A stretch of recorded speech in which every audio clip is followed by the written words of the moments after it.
Você já pensou em viver para Deus? O que significa viver para Deus? Fazer a vontade de Deus? Agradar a Deus? Acredito que seja uma pergunta que permeia a mente de muitas pessoas.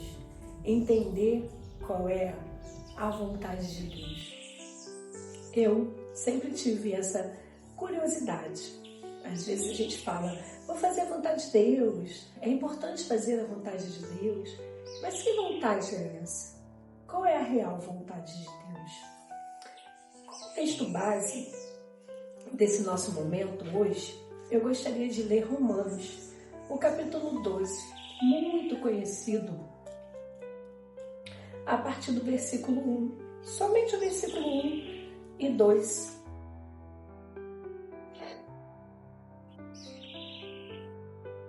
Suplico-vos, pois, irmãos, pelas misericórdias de Deus, de apresentardes os vossos corpos em sacrifício vivo, santo e agradável,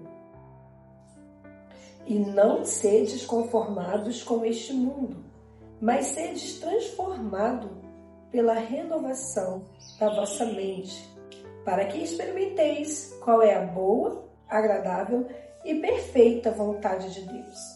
Aqui no versículo 1, ele ainda fala, que apresenteis os vossos corpos em sacrifício vivo, santo e agradável a Deus, que é o vosso culto racional.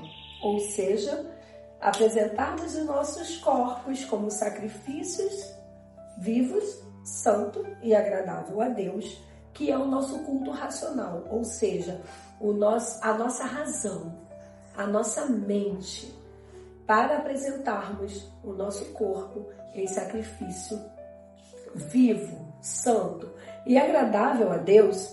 É importante que a gente entenda que nós precisamos que o nosso culto racional, ou seja, que a nossa razão e que a nossa mente seja uma nova mente, seja a mente de Cristo, que nós possamos permitir que Deus controle a nossa mente, que os nossos pensamentos sejam os pensamentos do céu, sejam os pensamentos direcionados pela palavra de Deus, para que nós possamos ser racionais em agradar a Deus, não sermos levados por ventos de emoção, não agirmos por impulso, deixarmos fluir em nós o fruto do Espírito, que nos dá paciência, temperança, que nos faz refletir, pensar se o que estamos fazendo, vivendo, agindo da forma que a palavra nos orienta. Da palavra de Deus é a orientação que Deus nos deixou. Portanto, viver para Deus, apresentar a Ele o nosso sacrifício vivo, santo e agradável, implica em muito mais do que ir à igreja, seguir alguma religiosidade, fazer rituais, obedecer tradições. Implica em uma vida de dedicação, uma vida entregue a Deus. O apóstolo Paulo, o mesmo que nos escreveu essa carta, escreveu para os romanos, para a igreja que estava em Roma. E nós fomos felizes em recebê-la através da Bíblia e termos tantas orientações, assim como tantas outras cartas que Paulo escreveu. Ele nos orienta dizendo o seguinte: a vida que vivo hoje, não mais vivo por mim, vivo pela fé. Ou seja, eu não vivo mais a minha vida por vista, não vivo mais pelo que eu vejo, eu não vivo mais pelo que a minha emoção ou a minha mente humana diz ser o correto. Eu vivo por fé. Viver por fé é entregar a Deus definitivamente todas as nossas causas, todos os nossos anseios, todas as nossas inquietudes e todas as nossas escolhas, todos os nossos passos. Viver por fé é pisar onde não tem chão, sabendo que Deus vai colocar o chão embaixo dos seus pés, se você estiver na direção de Deus, se você estiver buscando estar aonde todo cristão, todas as pessoas que conhecem a Deus deveriam buscar estar no centro da BAP de Deus. Mas o que é BAP de Deus, Juscelino? BAP de Deus é a boa, agradável e perfeita vontade de Deus. É aí que nós devemos estar. E se estivermos neste lugar, certamente seremos sacrifício vivo. Sacrifício vivo quer dizer que nós devemos oferecer o nosso corpo santo, ou seja, separado. Santo, a tradução dessa palavra já é separado. Separado de quê? Separado daquilo que não agrada a Deus. Separado daquilo que não condiz com o que Ele nos ensinou. Separado daquilo que nos contamina e que nos afasta do Senhor. Então nós devemos manter o nosso corpo santo, separado de muitas coisas que não fazem parte do conceito bíblico, dos ensinamentos bíblicos. E agradável, quando nós pensamos em agradar alguém, eu quando recebo alguma visita na minha casa, quando eu tenho um amigo que eu quero agradar, eu procuro saber do que ele gosta, eu procuro entender quais são as preferências desse meu amigo, dessa minha amiga. E aí eu tento, encaixar o contexto do encontro naquilo que a pessoa gosta. Exemplo, eu tenho uma amiga que gosta de um certo doce que eu faço. E quando eu vou encontrá-la, eu faço esse doce para ela, porque eu sei que eu vou agradar. Então não é difícil, ser agradável a Deus. Basta nós entendermos o que Deus requer de nós, do que Deus gosta. E Deus gosta de obediência.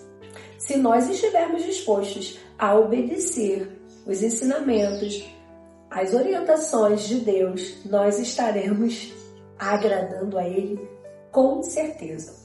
Viver para Deus implica em você abrir mão de quem você é.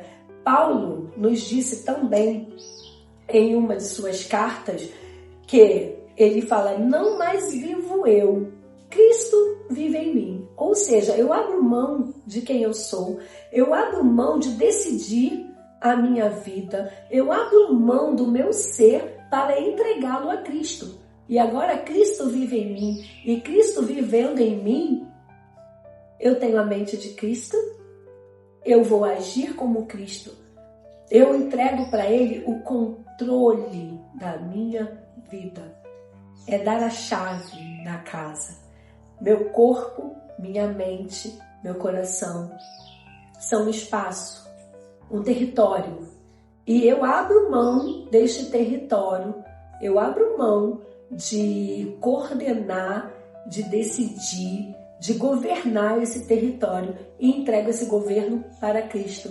E aí não mais vivo eu, Cristo vive em mim. É lindo poder dizer isso. E é um processo, é um aprendizado, é um relacionamento que acontece todos os dias, que acontece a todo instante. A gente vai crescendo neste relacionamento com o Senhor. Precisamos, como o próprio texto diz no 2º versículo, e não sedes conformados com este mundo, mas sede transformado pela renovação da vossa mente. Como renovar a nossa mente? A nossa mente é renovada através do conhecimento. Conhecendo a Deus e os seus ensinamentos, nós transformamos aquilo que pensávamos antes. Antes pensávamos de uma forma, agíamos de uma forma. Após conhecer a Deus, seus princípios, após conhecer a Jesus e entregar para Ele o controle da nossa vida, nós pensamos diferente, porque nós buscamos entender o que Deus quer para a nossa vida. Qual o caminho Deus traçou para nós? Viver para Deus é abrir mão do controle. Difícil, né? Na teoria é mais difícil do que na prática. Porque quando você encontra um Deus que cuida de ti, um Deus que governa todo o universo, um Deus que governa a natureza, o sol, a lua, os mares, os ventos, um Deus que cria, destrói, refaz, um Deus que fere e que cura, um Deus que guarda e que orienta. Por que nós vamos achar difícil entregar para Ele o governo da nossa vida também? Na verdade, Ele já tem esse governo.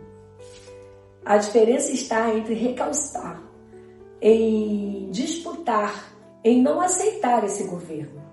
Porque Ele governa todas as coisas, inclusive a minha e a sua vida. Então, quando nós entregamos para Ele esse governo espontaneamente, nós falamos: eu me rendo, Senhor, o governo é teu, minha vida é tua. Eu apenas reconheço que Ele é soberano. Eu faço um trono para Ele no meu coração.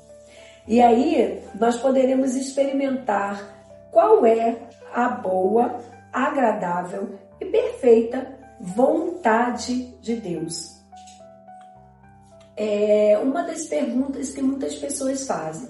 Vou fazer isso se for a vontade de Deus. Faremos aquilo se for a vontade de Deus.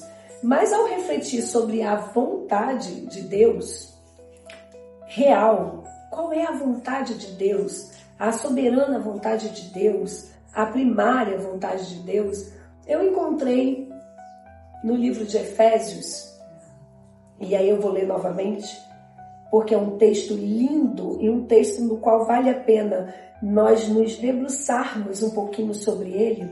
Efésios, capítulo 1, do 4 ao 6, que diz o seguinte: conforme Ele nos escolheu nele, antes da fundação do mundo, que devemos ser santos, sem culpa diante dele em amor, e nos predestinou para filhos de adoção por Jesus Cristo, para si mesmo, segundo a complacência da sua vontade, para louvor da sua glória,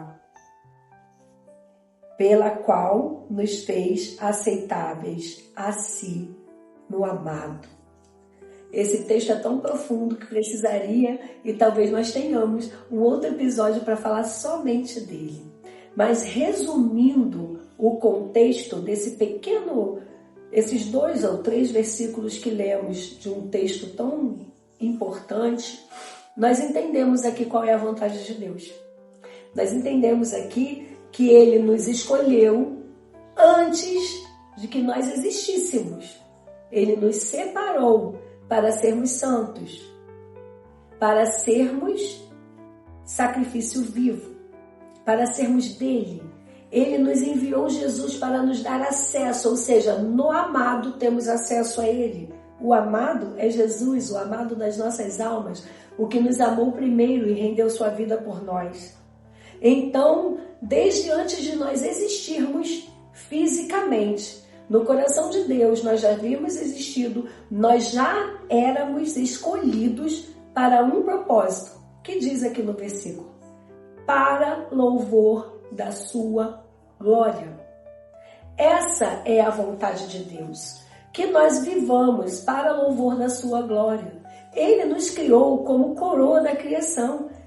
O homem, e aí generalizando, homem, mulher, o ser humano foi criado para louvor do Senhor, para louvor da glória de Deus.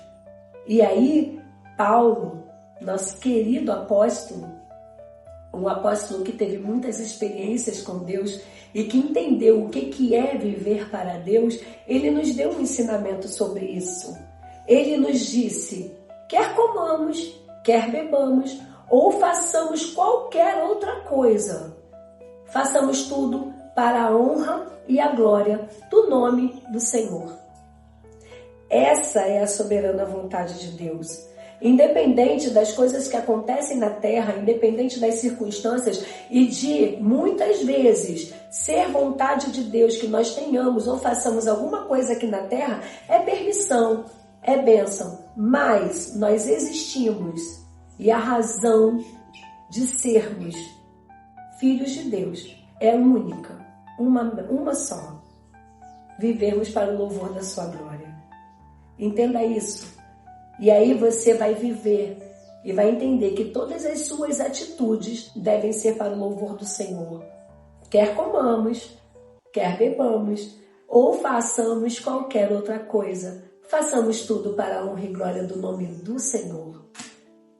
Seja abençoado por essa palavra. Deus te abençoe e até o nosso próximo encontro.